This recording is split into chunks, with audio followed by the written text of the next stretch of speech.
तिसरा प्रश्न जो आहे तो अतिशय महत्त्वाचा आहे, तो म्हणजे एकसंध असताना राष्ट्रवादी त्यांच्या मागे असलेला जो मतदार आहे तो मतदार या सगळ्या बंडाकडे कसा पाहतोय हा प्रश्न आहे. तो प्रश्न आहे राष्ट्रवादी काँग्रेस पक्ष, शरद पवार गट आणि अजित पवार दोन्ही गट एकत्र सत्तेत यावा असं मानणाऱ्या मतदारांचा हा कल आहे. तो कल काय सांगतो आपण पाहूयात.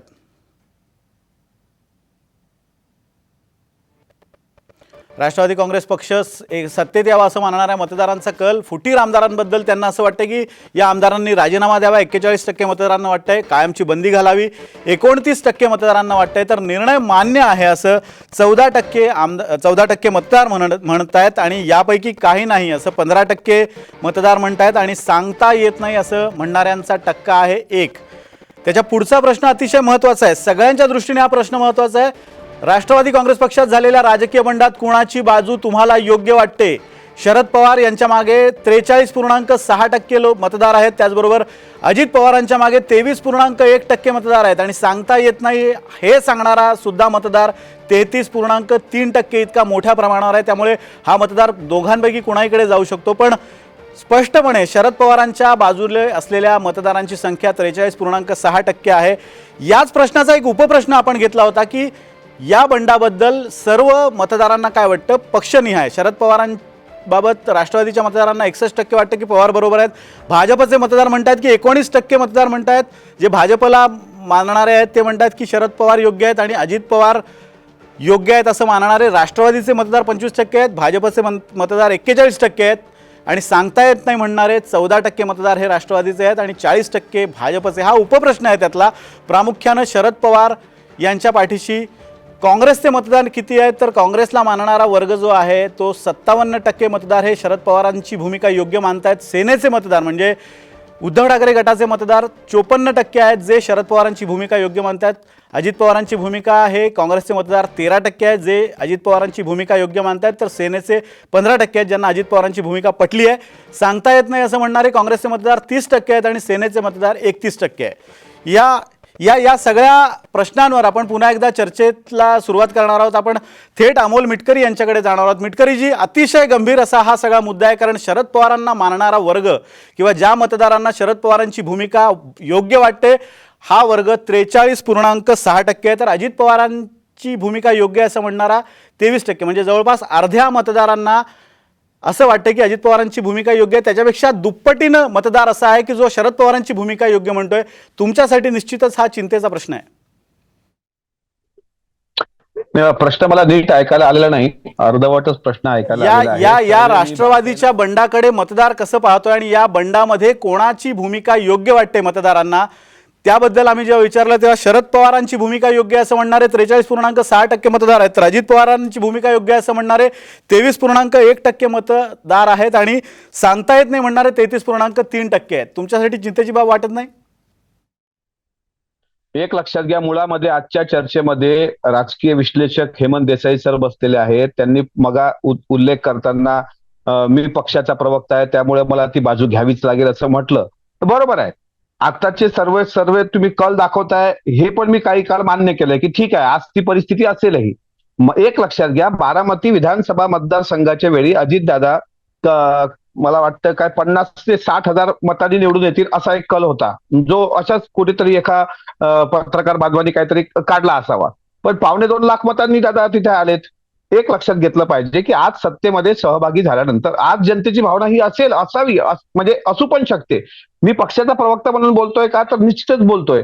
पण अजितदादांची कामाची गती, अजितदादाचं काम करण्याची पद्धत, अजितदादांसारख्या आश्वासक चेहऱ्यावर असलेला विश्वास, आगामी 1 वर्ष किंवा 1.5 वर्ष जे काही आम्हाला लोकसभा विधानसभेला आता इथून पुढे जायचं आहे, फेस करायचं आहे, मला निश्चित विश्वास आहे की आज तुम्ही जो कल दाखवताय तो त्याच्यामध्ये फरक पडलेला असेल. जनतेच्या मनात ज्या वेळेस जनतेची कामं होतात, जनतेची कामं झाल्यानंतर जनता ज्या वेळेस हे स्वीकारतं, पत्रकारांच्या दृष्टिकोनातून विश्लेषण केलं पाहिजे. कदाचित आता अनेक लोक आम्हाला म्हणजे चुकीचं ठरवतात, अनेक पत्रकार त्यांच्या पद्धतीने विश्लेषण करतात. पण प्रॅक्टिकली जी लोक राजकारणात आहेत, जी लोक ग्राउंडवर काम करतायत, जी लोक ग्रामीण भागाशी नाळ जुडलेली आहेत, आता तुमचा हा सर्वे नेमका शहरी भागातला आहे की नेमका एखाद्या वर्गातला आहे ते महत्वाचं आहे. ग्रामीण राज्यातला आहे मिटकरीजी, संपूर्ण राज्यातला आहे तो. माझ्या विदर्भात तर अजून कुठे सर्वे झाला नाही हा, किंवा माझ्या अकोला जिल्ह्यात पण हा सर्वे आला असं मला काही दिसत नाही कुठे. पण तरी तुम्ही म्हणताय तसं मी ग्राह्य धरतो. अगदी अगदी, बोला बोला. आता मला बोलू द्यात, पूर्ण बोला, होऊ द्यात बोला, माझं बोला. बोलणं. जनतेचे प्रश्न ज्यावेळेस सुटतात त्यावेळेस जनतेची मतं बदललेली असतात. आज हे एकनाथराव शिंदे साहेब असतील किंवा देवेंद्रजी असतील आणि आता अजितदादा यांची त्याच्यामध्ये भर पडलेली आहे. तर आम्हाला विश्वास आहे की जे आता तुमच्या मनात संभ्रम आहे, जो अशा पद्धतीचा चुकीचा सर्वे आमच्यासाठी तुम्ही क्लेशदायक दाखवत आहात, तुम्ही सांगता आहात, निश्चितच याच्यामध्ये लोकांचं मत परिवर्तन होईल. इतिहासाचे आणि राजकारणाचे दाखले द्यायला बसलो तर आपला वेळ पुरणार नाही. इतके अनेक दाखले आहेत. मागच्या काळात काँग्रेसनी काय केलं, त्याच्यापूर्वी कोणी काय केलं, हे सगळं आम्हाला सांगता येईल. पण आम्हाला तुमचा वेळ वाया घालवायचा नाहीये. आमचं म्हणणं असं आहे की आज रोजी आम्ही सत्तेमध्ये आहोत. जनतेच्या मनातली, जनतेच्या विश्वासाची कामं आम्ही करू. अजितदादा त्या पद्धतीचे नेते आहेत, त्यामुळे अजितदादांवर जनतेचा विश्वास आहे. आज नाशिकमध्ये तुम्ही बघितलं असेल, परवा धुळ्यामध्ये बघितलं असेल, आज वंदे मातरमनी केलेला प्रवास बघितला असेल, तर जनतेच्या मनात अजितदादांबद्दल तितकंच आकर्षण, तितकंच प्रेम आहे. त्याच्यामुळे या कलला सध्या तरी मला असं वाटतं, मी 100% हा कल मान्य असंच भविष्यात होईल असं होऊ शकणार नाही. जनतेची मतं बदलतील. आम्ही ती मतं जनतेत बदलण्यासाठी तेवढं प्रामाणिकपणे मेहनत घेऊ, प्रामाणिकपणे काम करू. अजी, तुमची भावना पोहोचलेली आहे. शंभूराजी, तुमच्याकडे येतो याच प्रश्नावर. खरं तर हा प्रश्न स्पेसिफिक राष्ट्रवादीसाठी आहे, मात्र अशाच स्वरूपाचं बंड, अशाच स्वरूपाची राजकीय कृती 1 वर्षापूर्वी तुमच्या गटानं केलेली होती आणि एक प्रातिनिधिक आपण जर हा सर्वे मानला तर तो तुमच्यासाठी तितकासा लागू होऊ शकतो.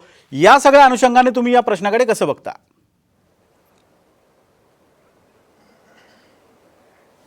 नाही, मुळात आता हा सर्वे माननीय एकनाथजी शिंदे साहेबांच्या नेतृत्वाखाली आम्ही जी भूमिका घेतली त्याचा या सर्वेमध्ये कुठे अंतर्भाव नाही. आपण सर्वे केला राष्ट्रवादी काँग्रेस पक्षामध्ये माननीय अजितदादांच्या नेतृत्वाखाली घेतलेली भूमिका आणि त्याच्याबद्दल लोकांचं मत. कारण माननीय शिंदे साहेबांच्या नेतृत्वाखालची आमची भूमिका स्पष्ट आहे, कालही होती, आजही आणि उद्याही आहे, की आम्ही शिवसेनेतनं बाहेर गेलेलो नाही, आम्ही शिवसेना सोडलेली नाही. आम्ही वंदनीय शिवसेना प्रमुख स्वर्गीय बाळासाहेब ठाकरे साहेबांच्या विचाराच्या, ज्वलंत हिंदुत्वाच्या विचाराच्या, शिवसेनेचे विचार घेऊन, वंदनीय बाळासाहेब ठाकरे साहेबांचे विचार घेऊन पुढे चाललेलो आहोत. त्यामुळं आम्ही बाजूला गेलो, आम्ही बंड केलं, आम्ही वेगळा गट केला, हे बिलकुल नाही. ह्याला कायद्यानं सुद्धा आपण बघितलं, निवडणूक आयोगाने सुद्धा याच्यावरती शिक्कामोर्तब केला की ही मूळ शिवसेना आहे, यांचंच नाव पक्षाचं आहे, यांना चिन्ह धनुष्यबाणाचं आहे. त्यामुळं अशा पद्धतीनं आपण जे म्हणताय ते आम्हाला तरी लागू होत नाही. आणि मला त्याच्या पुढे जाऊन म्हणायचं आहे की मग करा स्वतंत्रपणानं. आता आपण बघा, महाराष्ट्रामध्ये गेल्या वर्षभरामध्ये एकही जिल्हा असा नाही की माननीय मुख्यमंत्री एकनाथजी शिंदे साहेब कुठे गेले नाहीत. आपण आता 74,000 लोकांचा महाराष्ट्रातला सर्वे केला.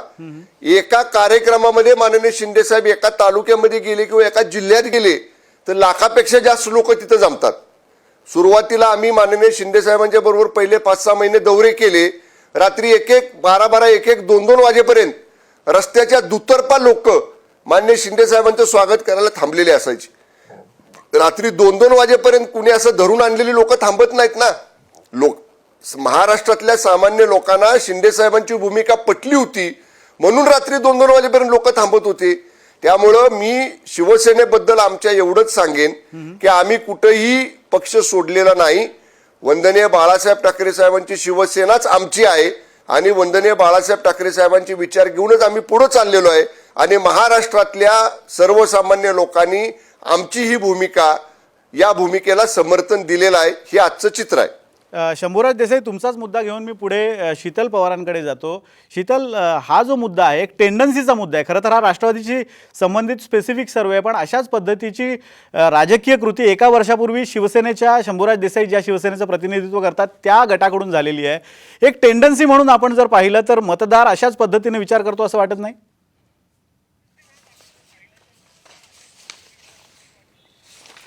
अगदीच म्हणजे उद्याचा सकाळचा प्रिंट सविस्तर वाचला सगळ्या मान्यवरांनी आणि आपल्या वाचकांनी, प्रेक्षकांनी, तर शिवसेनेच्या मतदारांना काय वाटतंय आणि राष्ट्रवादीच्या मतदारांना कुठल्याही प्रकारचं असं बंड होतं तेव्हा काय वाटतं, हे दोन्ही कल आपण मांडणार आहोत प्रिंटमध्ये सविस्तर. शिवसेनेचं त्यांनी स्पेसिफिक उल्लेख केला, तर राष्ट्रवादीचं बंड हे आत्ता घडलंय. आणि कसं असतं ना की जे काही घडत असतं आजूबाजूचं वातावरण, वार्तांकन होत असतं, कंटेंट आपल्यापर्यंत येत असतो, तो आपल्या मनावर सतत परिणाम करत असतो. त्यामुळे आत्ताच्या घडीमध्ये राष्ट्रवादीत झालेल्या बंडाकडे शिवसेनेचे मतदार कसं बघतात असं जेव्हा आपण विचारलंय आपल्या मतदारांना शिवसेनेच्या, तेव्हा त्यांचाही कल हा राष्ट्रवादीच्या कलापेक्षा फारसा वेगळा नाहीये. म्हणजे 40%हून अधिक मतदार तिकडेही असं म्हणतायत की हे बंड म्हणजे कुठल्याही राजकीय पक्षामध्ये असं झालेलं बंड त्यांना मान्य नाहीये, किंवा त्या आमदारांनी एकतर राजीनामा देऊन पुन्हा निवडून यायला पाहिजे जनाधार घेऊन, किंवा मग त्यांच्या राजकारणावर पूर्णपणे बंदी आणली पाहिजे. त्यामुळे मला वाटतं की ही जनभावना आहे आणि ह्या दोन्ही मान्यवरांनी, राजकीय मान्यवरांनी किमान हे मान्य केलेलं आहे की जनभावनेचा स्वीकार करून ते जनभावना बदलण्यासाठी प्रयत्न करतात. आणि अजित पवारांचं असेल किंवा एकनाथ शिंदेंचं असेल, ते त्यांचं नरेटिव्ह करेक्ट करण्याचा प्रयत्न करत नाही असं अजिबात नाहीये. म्हणजे अजित पवारांच्या बाबतीत म्हटलं तर सकाळी उठून कामाला लागणं, प्रशासनावर पकड असणं, गेल्या काही दिवसांमध्ये त्यांचं कुटुंब वत्सल अशी इमेजही आपल्या अनेकांच्या समोर येताना आपल्याला दिसते. तर नक्कीच करेक्शनचे प्रयत्न होत राहणार, पण एवढ्या मोठ्या प्रमाणात जर लोक राग व्यक्त करतायत, नाराजी व्यक्त करतायत, तर ती पण आपण दुर्लक्ष करू नये असं या निमित्ताने सांगावं. अगदी शीतल, तुम्ही महत्त्वाचा मुद्दा मांडला की हा सर्वे जरी स्पेसिफिक असला तरी उद्याच्या सकाळमध्ये सकाळ वर्तमानपत्रात याचं सविस्तर विश्लेषण आहे, ते तुम्ही उद्या वाचू शकता. याच मुद्द्यावरून मी श्रीराम पवार सरांकडे जातोय. श्रीराम पवार सर, टेंडन्सीचा जो मुद्दा आत्ता शीतल पवार यांनी मांडला की मतदारांना राष्ट्रवादी किंवा काँग्रेस किंवा शिवसेना यापेक्षाही जी कृती झालेली आहे ती पटलेली नाही आहे, असा या सर्वेचा अर्थ काढता येईल. कृती पटली नाही हे आधीच्या 2 प्रश्नामध्ये आपल्याला स्पष्टपणे समोर येतंय. मला वाटतं की या प्रश्नाचा अर्थ असा आहे की अजित पवार बाहेर पडल्यानंतर त्यांच्यासोबत बहुसंख्य आमदार गेलेले आहेत. म्हणजे आत्ताचं वास्तव असं आहे की आमदार निश्चित किती हे कोणीच सांगत नसलं तरी आमदारांची संख्या अजित पवारांकडे आहे हे उघड आहे. त्याचबरोबर राष्ट्रवादी काँग्रेसचे जे चेहरे आहेत, ज्या वेगवेगळ्या जिल्ह्यातले त्या भागातले, ते बहुतेक सगळे नेते अजित पवारांसोबत आहेत.